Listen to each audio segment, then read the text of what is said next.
Yo, what's up? Welcome back to the podcast. Sean, we're back. Yes. How's it going? It's good. I feel a little upset that I was cut out of the last podcast. I recorded for hours, and you just dropped me out. Yeah. It wasn't working. You and Buns. It's not me, it's you. That little person you bring around everywhere just wasn't Blaine. cute enough. Yeah. It would have been nice to have him. Yeah, last night went well. We were recording this Thursday. We played yesterday. The reaction. Yeah. It was fun. It was interesting to do it that style because it's not a typical podcast. It's more of almost like a react channel, what they would do. Reacting to the funniest video ever. Yeah. Try not to laugh challenge. And so it wasn't what we were trying to aim for, but I think it was funny. It was funny. It was funny for us as a family because we had little inside jokes. We premiered it, so we had a live chat going. It was basically just the family and a few others. Were there others? Tom was there, Okay. and I think there was 11 people watching. Hey, Yeah, live. I don't know. That's no longer public. I think YouTube just turns it off as soon as it's done. Okay. Maybe at a certain level of subscribers that it becomes available again. I'm not sure. That's the part I liked the most. It was unique. It was different. And we were talking. Yeah. I hated the video because I did the edit. Yeah. So for a lot of reasons that I can see. But everyone who watched it loved it. They thought Yeah. it was great. I thought it was great. And I know some of the problems. I did some stupid stuff, like there was missing media at one point, and I'd set up a joke and it just didn't work. But the experience of it, I think I like doing that. I like doing something different, something new for us. Watching it as a family in separate houses and chatting, Yeah. that was really novel, I thought. So I enjoyed that. That was yesterday.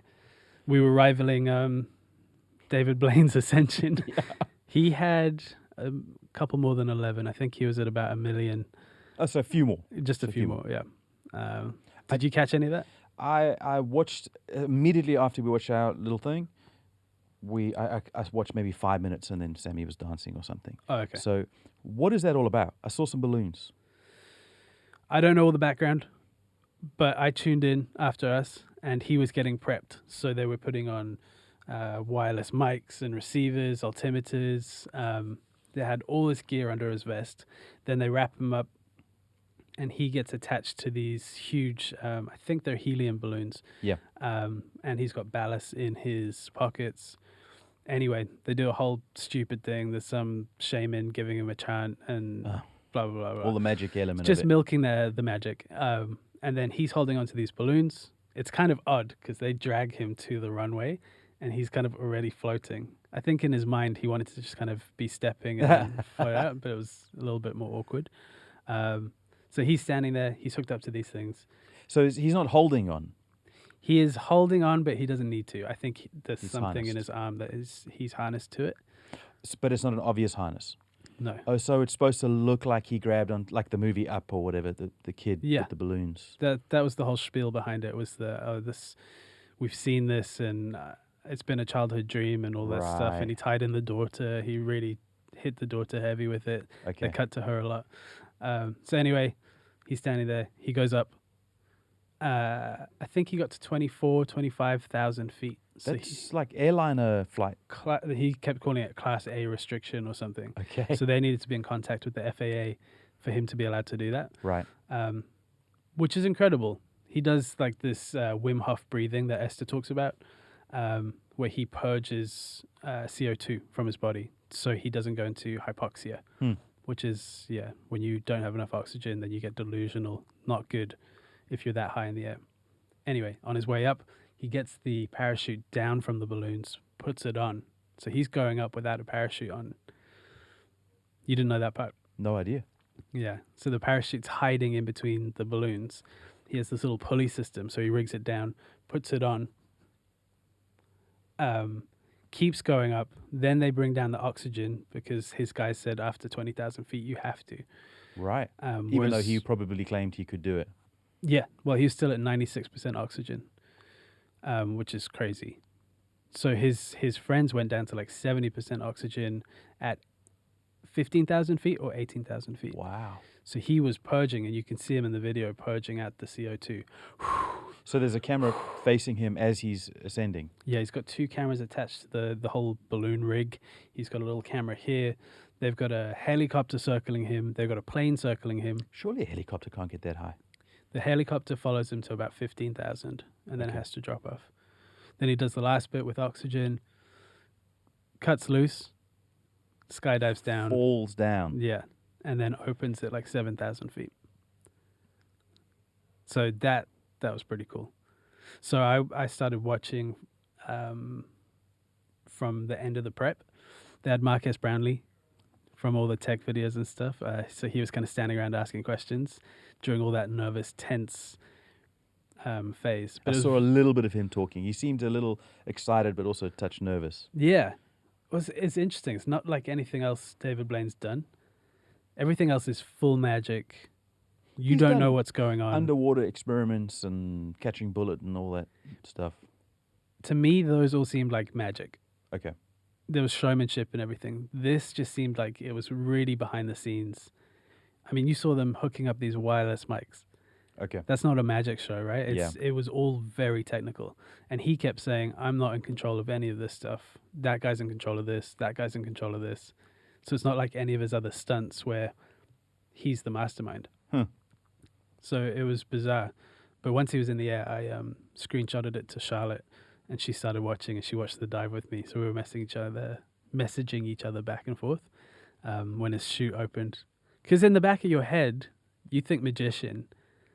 I'm waiting for some crazy stunt where the helicopter comes into him or the chute doesn't open. One of the balloons pops. Nothing. And then he's actually Marques Brownlee or whatever the whole time. He's got a card in his corpse pocket.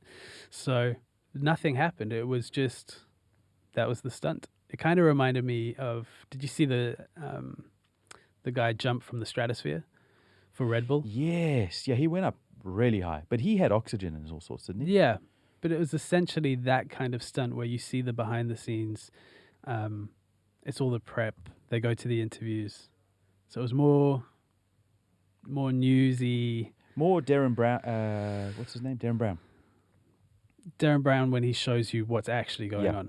Because he leaves it as magic for a while. Yeah. And then he kind of gives the reveal, the behind the scenes, all the prep. But this was just that section of it. So, yeah, interesting. I would be surprised if tomorrow it came out that the whole thing was a joke and he fooled everybody and actually it wasn't him going up or some twist in it, because it doesn't sound like very magician-y to have it just a physical act, does it? I mean, Houdini did some physical things. Or the lead on from that, he dies today and then he's going to be resurrected in 3 days. Right. Like, the Ascension type thing. That's Darren Brown, I would imagine. Right. But, so it was cool. So was it enjoyable? I liked it. I don't want to take away from it. It's just not what I expected from a magician. Do you like being part of like a crowd or a community watching something or experiencing something? I always turn off live chat. Oh, really? Yeah. I like the sense that a lot of people are watching this, but that it's an event. The UFC puts up the tweets. I don't care.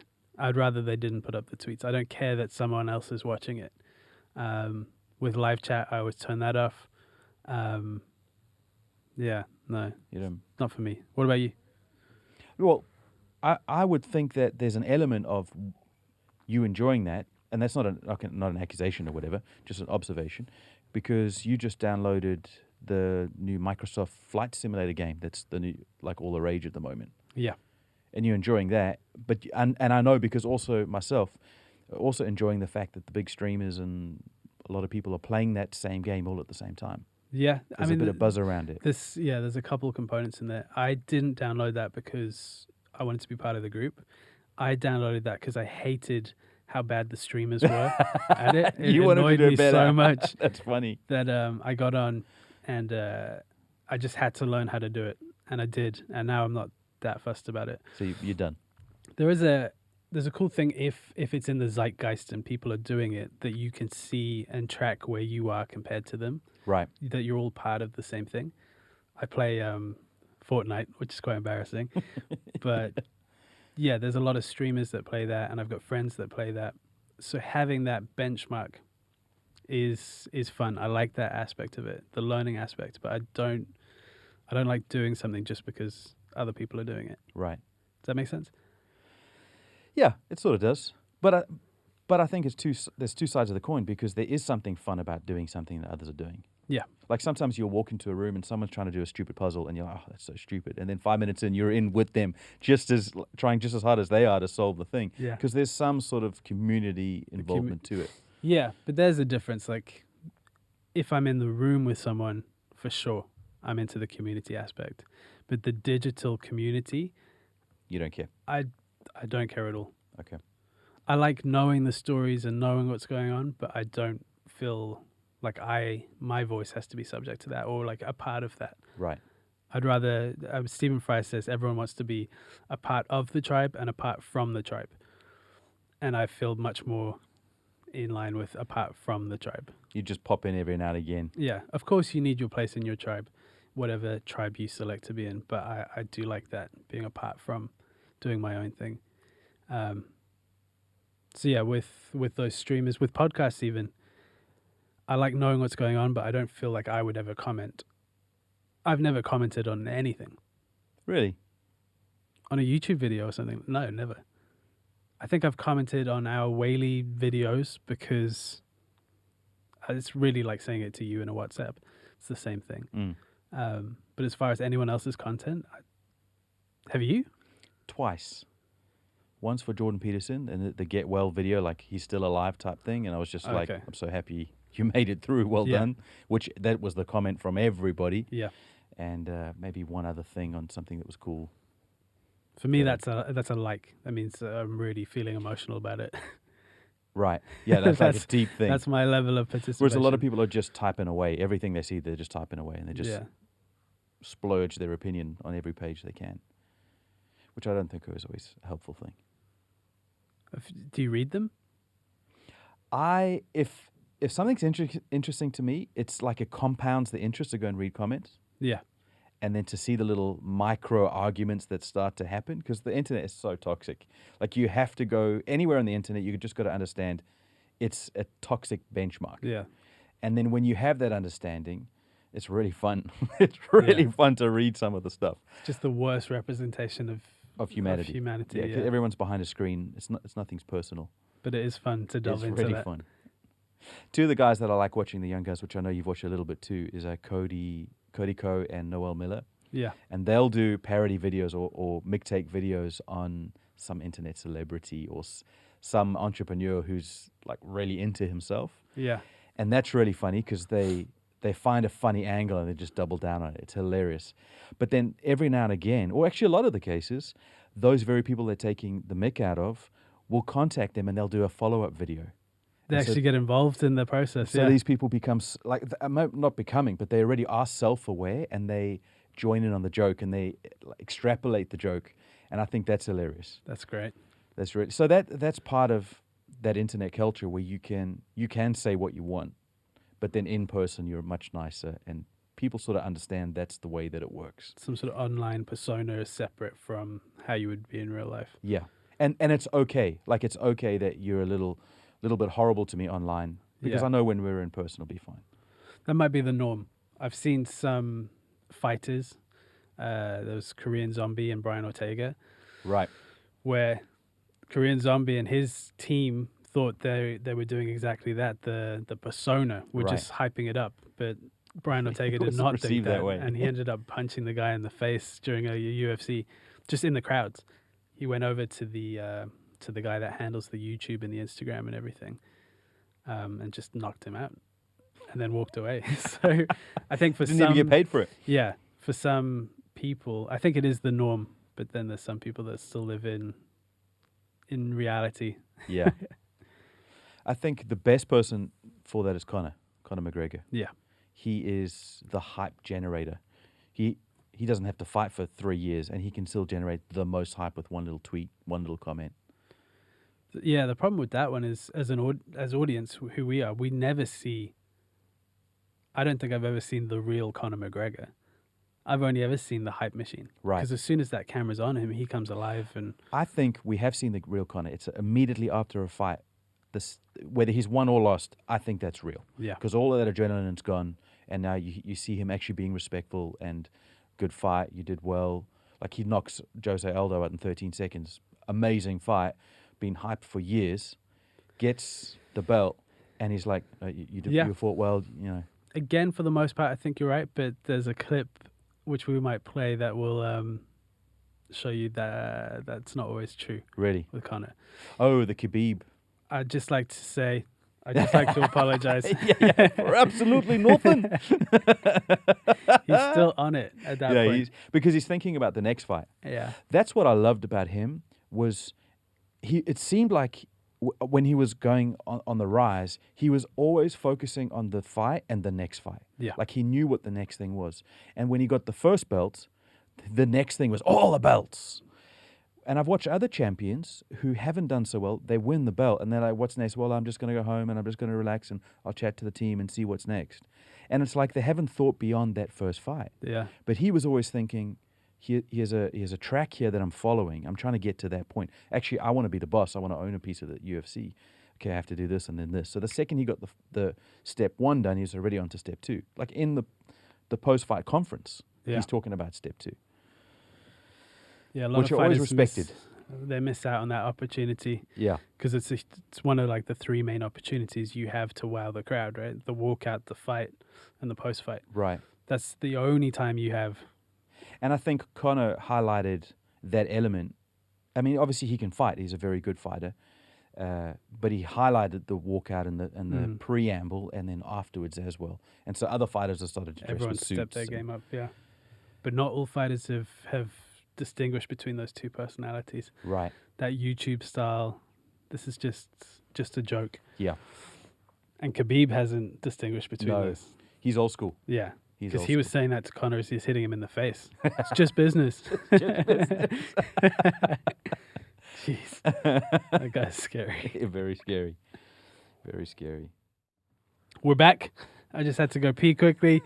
Before we were talking about, you were saying, I like being part of the community. That's why I'm playing the games. Or do I like being part of the community? But I was quite rude. I didn't ask you. What is your feeling on that? Do you get a part of those communities?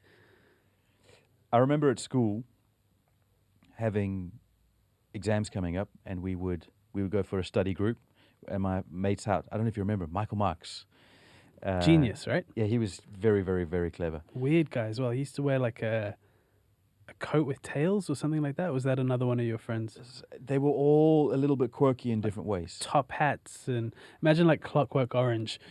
That's how I pictured them when I was like 10 years old. That's how I saw them all. Yeah. Because they were like physics geeks and they played N64 and... Yeah. Complete geeks. Yeah. Yeah, they were top of the class for everything. And I became friends with them just because I was so far behind. I had 9 months to do 2 years of GCSEs. And so they just, which they made a good move, they just put me with the top sets, even though I wasn't at that level at all, thinking I would just assimilate information. And it sort of worked. I got a half-decent result. But I should have been at the bottom sets. Yeah. But so my friends were geeks, complete geeks. And of course, I'm not a geek at all. I'm a cool kid. It's funny, they did the opposite with me in England. They put me in all the lowest sets. I think I was in a special class for the first year. Were you really? Yeah, I joined at like the end of year 5. I was in like a special class because I couldn't join up my writing. I was in a special maths class and everything. Really? Yeah. So I had a few months of thinking I was pretty special. That's funny. I didn't know that. So we would go for these study groups, which Mike's house was just down the road. Not even 10 minutes, maybe 5-minute walk. Back in Romsey. Which was great for us because coming from South Africa, we didn't go to people. You didn't walk to someone's house. You just didn't do that. It was just not from where we were from, because you could get murdered and raped and all sorts, stolen, run over. It just wasn't a safe place. I think I got threatened on our road. Did you? Yeah, a guy came up and said a whole bunch of weird stuff that we probably can't say on the podcast, but something to do with witch doctors and using certain parts for... That's right, blonde hair, blue eye. Yeah. I was like 7, and that was on our street. Yeah, like you walk outside of the gate of our house. Within 2 minutes. So this notion of you walking, I remember that being so strange that you could just walk to your friend's house. Yeah. So we would walk home from school or bike home from school. It was like a 15-minute journey. It felt like heaven for us. We were in freedom. Freedom.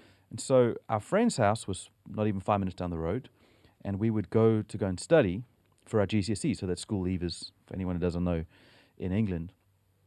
And they had this Nintendo 64 game, wrestling. And so Yeah. you can have 4 characters fighting all at the same time. And this was golden for us. Like, we'd never played computer games like that. Yeah. And the fact that his parents would allow 15 kids to come over was also just amazing. And then the mom would feed us and give us drinks. And it was like a party. So instead of studying, all I did was play computer games at Mark's house. Instead of the study group. And I think mom and dad were happy that we had friends. Like, it wasn't difficult for us. Yeah. And so I distinctly remember having exams at 11 and going, let's have one more game. Just one more Wow. game. Like, it was very bad. And they were all super bright, so they didn't have to work particularly hard to get good results. What was the thinking there for you? Was it, I'd rather fit in and be friends with these people? Or was it genuinely, I want to play this game, I don't care about the exams? It wasn't so much the social, although I was enjoying that. I didn't have to fit in with people. Okay. In fact, I was so, because I was obviously foreign, I had this weird accent, I had weird hair. They used to call me Shiny Shoe Sean because I would polish my shoes. Yeah. And I don't know what it's like now, but in the UK, you didn't have shiny shoes. You scuffed your shoes up if they were brand new, because that's the cool thing. And I didn't go and scuff my shoes up. I kept them shiny because I wanted them shiny. Yeah. And people tried to bully me for that, and I didn't realize they were bullying me. Like, I didn't click, oh, this is an insult. Yeah. Oh, I'm Shiny Shoe Sean now. Yeah. Great. And so it wasn't so much trying to fit in. It was just the enjoyment and the competition. And so we would play these games, and then if you lost, you'd have to hand over the controller. So it was like just boys being boys and fighting, and it was really fun. Yeah. It was one of the funnest times of my life, actually, playing stupid little computer games before exams. You don't think that was the most fun because you fit in for once? No, I didn't fit in. I was the foreigner. So why is that one of the most fun times, do you think? I think there was no pressure. I mean, there was exams, but it's such a small pressure compared to pressure after school. And it was a new country. It was safe. There were new experiences. It was fresh. Okay. It sounds to me like you found a good group of friends. You Maybe. enjoyed it and you fit in. Maybe. I mean, being so transient with where we've been in the world, Yeah. you don't always, and I'm not saying this as a victim or upset or anything in the slightest. I'm very happy with the lives we've had. But you don't always have a friend group. Yeah. You get comfortable doing what you got to do, whether people are there or not. Yeah, we haven't really, Seamus and I talked about this once, we haven't really needed the friend group because the family's always been there and they cover the foundation and the basics. Yeah.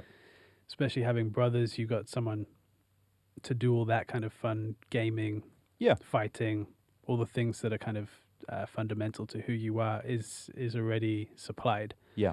So friends are They're really above and secondary. beyond. Yeah. Yeah. Yeah. Not integral. I remember when Bonnie and I got married, she had this big hang up about friends, and it was like trying to get her friends to the wedding. I was like, who cares? Yeah. Like, it doesn't. I mean, I've got friends who came to the wedding, and it was great to have them, but I mean, a couple friends didn't, and I didn't feel let down or upset or It was just like, it doesn't matter. She wanted 7 bridesmaids because she wanted all her close friends to feel like they had some position. Nah, I can't imagine it. Don't care. Like, a friend is a friend. You don't have to play all those games. Yeah. I suppose if Bonnie grew up with 2 older brothers that were doing their own thing. Yeah, she for was the majority basically of an only child. Yeah. Basically. So then you probably put a lot more weight on that. Maybe. It's not like Bonnie has loads of friends now. It's just she's not a great person. She's a Whaley now, though, too. yeah. She's adopted our ways. Yeah, I get it. I understand needing that community, and I think there's a healthy element to that. But I don't need that every moment. I quite like my alone time. Yeah. I find when I get in the thick of community too much, I feel a little claustrophobic, and I feel like, oh, hold on, I need my own space here. If you had a bunch of guys around now, like you had then, and they were going to be playing N64 once a week, would you head down? Yeah. I mean, we watch UFC fairly regularly. We'll hang out and do that. Does it sometimes feel like an obligation? Like I need to spend time not working or not doing my own thing?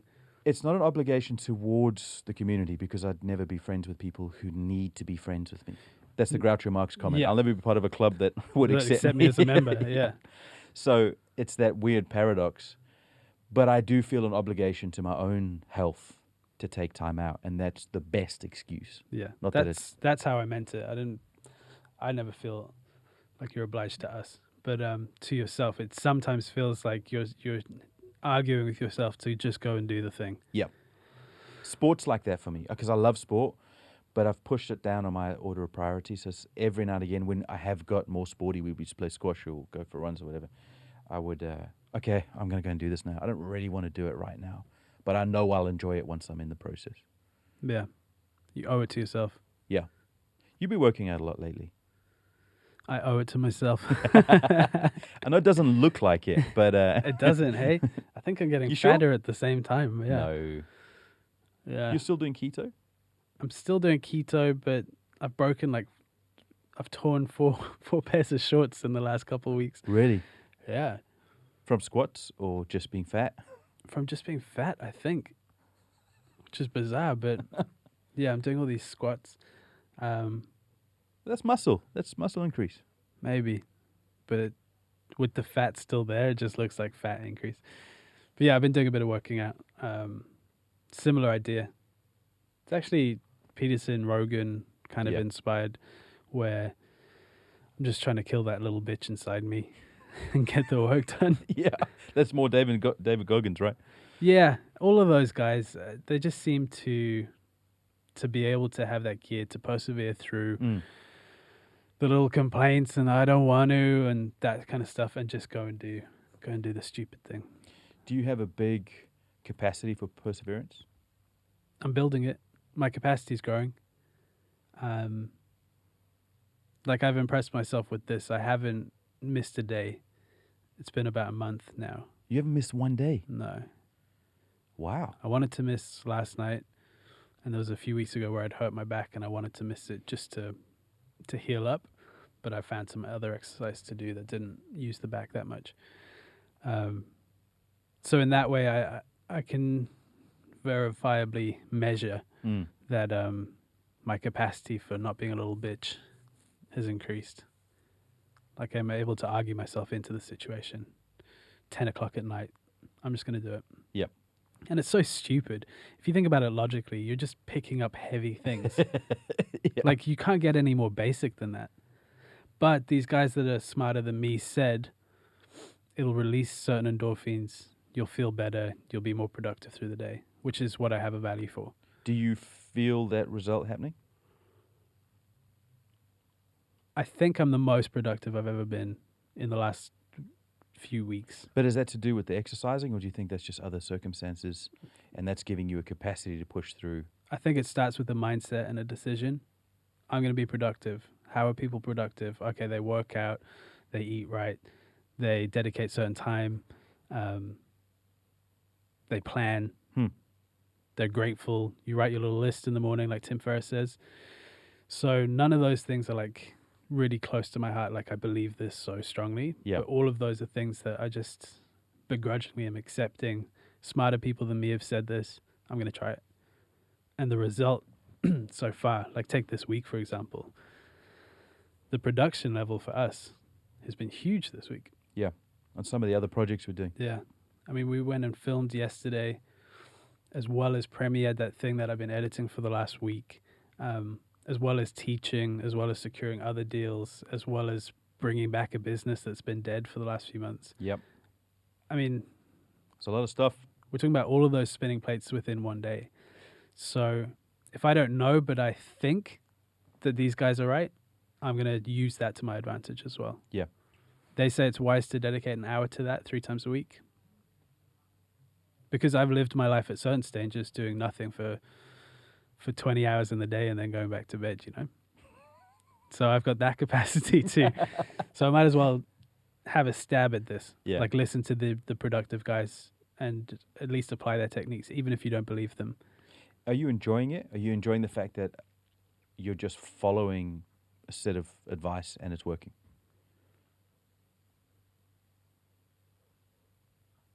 I'm enjoying it more than I enjoyed nihilism. Would you Yes. say you're a nihilist? Not consciously. Not decided to be, but there's definitely been points in my life where I don't care. I don't want to do it, which works really well with my personality. Yeah, it does. Yeah. And there were moments of enjoyment living that way, but for the most part, you go to bed beating yourself up because you didn't do anything. I think that's the biggest difference is that last 5 minutes in the day. When you go to bed, like when I've been going to bed this week, I've been thinking that was great.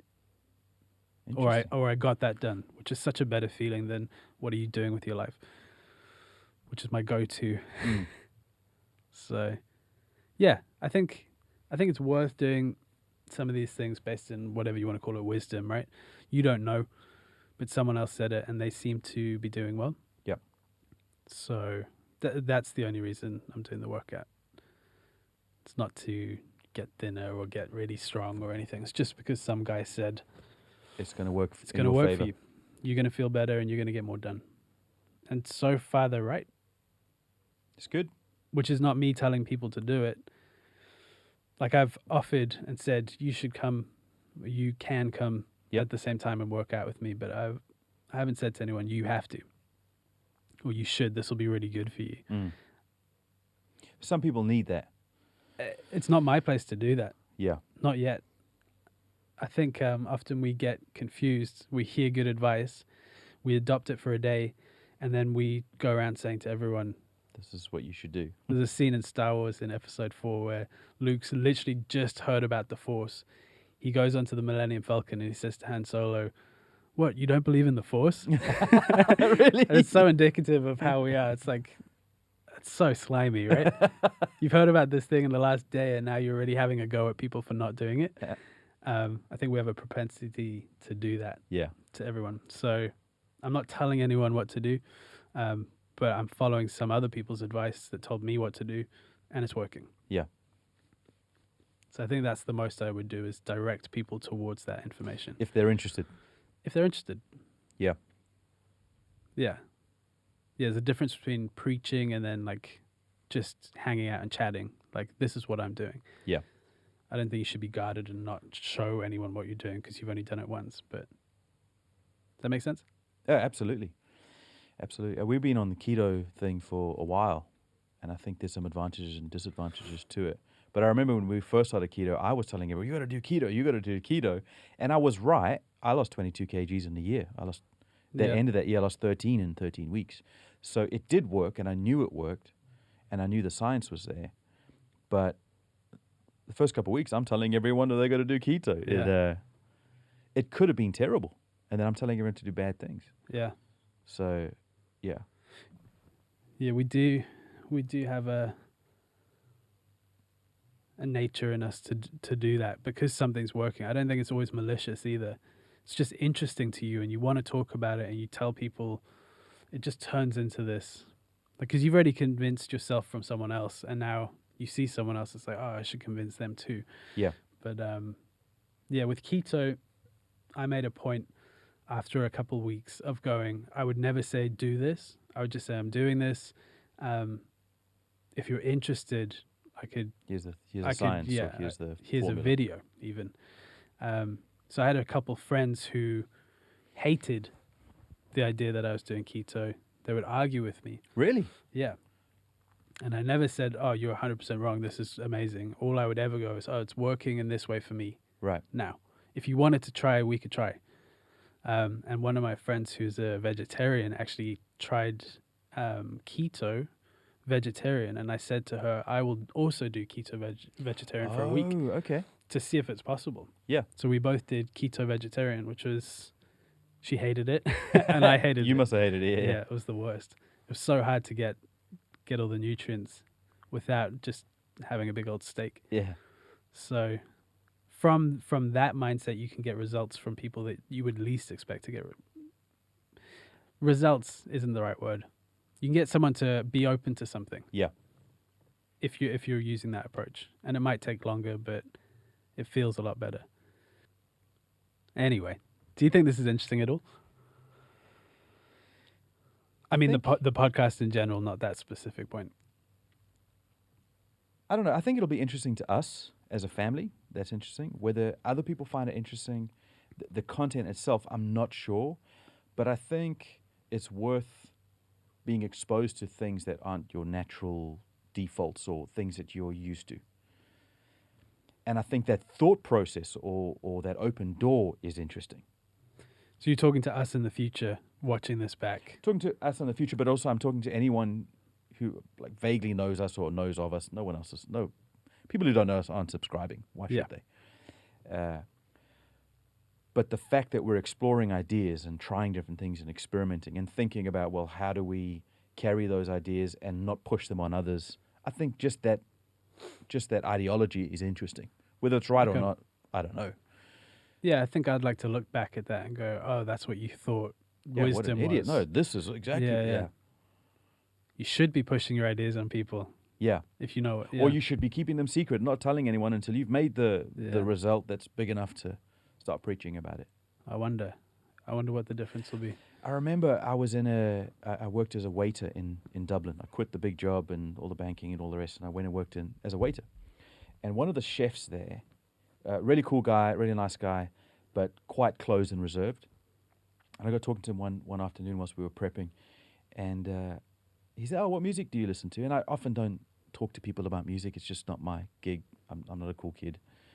So I said, "Oh no, one of the guys I really like is Jeff Buckley. I've been listening to Jeff Buckley lately." And he looked at me shocked. He said, "I love Jeff Buckley, but I never tell people I like him because I want to keep it for myself." And it was such a strange idea. I'd never encountered that before, where he connected with me based on a preference that we have, the same preference, but it was almost like, shh, don't tell anybody. This will be our little secret. It was a strange thing. Was he a young guy? He was a little older than me. He was maybe, at that time, maybe 30, 35. Oh, wow. Yeah, it was very weird. It was like a calculated thing. It was like he either had rehearsed it or had a conversation before. So when I had announced openly, "Hey, I'm listening to this guy," he was like, "No, keep it quiet." Wow. Like, very So strange. different, Yeah? eh? Which often when you listen to a piece of music that you like, or there's an artist or a band, you'll go to your mates and say, "Oh, have you listened to the new?" Yeah. But he was going the opposite way. There's a thing that happened predominantly in college with me where you would hear a band and the earlier you heard them, the less views they had at that point or plays, Right. the more status you would get from being the one to share it. Right. So that was my life, right? Yeah. Just listening to music, playing music, gigging, that's all I did. So I had a lot of this new music and I would get some status from it. But I would show people at the cinema that I worked at, and then later on, at different parties later in the week, they would be playing it to people. And I would get angry that everyone else thought, "Oh, this guy showed them." Seamus does that sometimes. Because that was your yeah, status. that was my status being stolen now. So that idea of not sharing it at all was different. But that's such an interesting idea, because that's basically what you were doing is exactly what he was doing. You were just a little bit further in the food chain, right? So you were trading on someone else's creativity. You were trading it because you didn't create it. Yep. And then you got upset because someone else traded it better than you or more than you. To a bigger group. Yeah. Very interesting. Very interesting. Seamus does that. I'll say a joke if we're all sitting around in a family thing, and I'll be quite understated and low, and then he'll just take that same joke, make it louder so Turn the everyone hears volume it, and then when everyone's laughing, that's where he gets his kick, because he'll look back at me. That's right. That's exactly It's right. the Seamus classic. Or he'll tell you your joke is stupid, and then you'll hear it a little later, and now it's the best thing ever. Yeah, it's interesting to see our different characters and what we get enjoyment out of, and how we play off each other, and how we know each other's games, and then we try and outmaneuver those sort of things. Sometimes I'll even do some of Seamus's jokes, knowing it's his tactic, and I don't really enjoy it that much, but I know I'm undermining him, and so I get some sort of enjoyment out of that. Yeah. And we all know what's going on. The game within a game. The game within a game, yeah. Do you remember obviously you remember the game because we're always playing it, but Fujitsu. I created the game, so yeah, I remember the game. I'm not sure if you created it. I think you're stealing it. Do you want to hear the origin of that game? Yes. It was Keith looking for a camera, and he said, what was the line? He said something like, has anyone seen my camera around? I left it in a drawer. It's a Fujitsu camera. And I kept going, Fujitsu. And he would go, yeah, it's a Fujitsu, it's this. And I would go, Fujitsu. And that just carried on going. And Seamus was almost wetting his pants. He was laughing so hard that I had Keith running in circles. And from that point on... Because that is a Seamus move. It's a Seamus move. So I was undermining Seamus at the same time as getting Keith. It was a beautiful play. And it stuck. So from that point on, we'll say something that's wrong. To bait someone.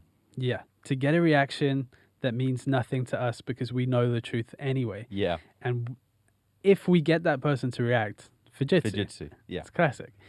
But there's a game in that sometimes we do make a mistake, but we try and play it off as a Fujitsu. Yeah. So you never know, is it a real Fujitsu or they were a fake Fujitsu? And then we have a reply sometimes when you know it's a Fujitsu, which we haven't implemented that much. But what do we call that? A Sony, right? You came up with that part of the Yeah, game. that was a very technical, logical Not move. that well used. Not that funny. But the real game is to just stay quiet and not take the bait, even though it's like... it kills you. Seamus will do it with lyrics to songs, which really gets to me because it's personal. And that's when I really just have to bite my tongue and not say anything. And he loves that too. Because even the reaction is like he's loving that. So we got... Who needs enemies when you got brothers, eh? Yeah. Yeah, boy. Well, I think it's a great... I don't know if it's a great podcast, but it was a podcast. Hey, I think this was a podcast. I think this was a podcast. I Yeah. hope you enjoyed that as more than we did. Not as much. I hope you enjoyed it better than we did. And we'll see you next week. Yeah, see you guys. Bye.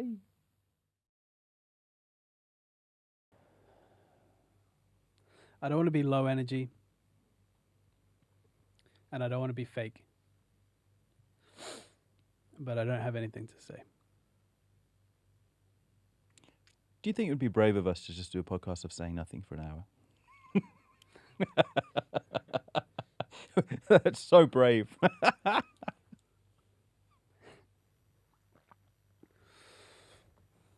going to cut this little section out. Probably. You ask me, what about you? Do you like being part of the crowd? Seems so fake. Yeah, but we have to intro somehow, right? Well, I think we're back. We just took a little pause. So just ask me. What about you? Do you like being part of the crowd? Do you... I was about to. Okay. Should I keep this in? No, we'll cut all of this out. That's why I was saying we're back from a pause. Oh, that was your being back. No, they don't know that we were gone. Now they do. No, we're going to cut all of that out. Doesn't cut together well in my head. I'm trying to think of a way. That's fine. No, don't do it. Let's go another direction. What other direction do we have? See, I like this. Watch this. We're back. I just had to go pee quickly. Before we were talking about, you were saying, I hate doing this. Don't go, It we're feels back. like acting. Sean had to take a pee this time. It's just the on-ramp. I know. Oh man, I've just gone brain dead. I've just gone brain dead again. I think we close this, eh? I had something in my mind. We'll see you next week.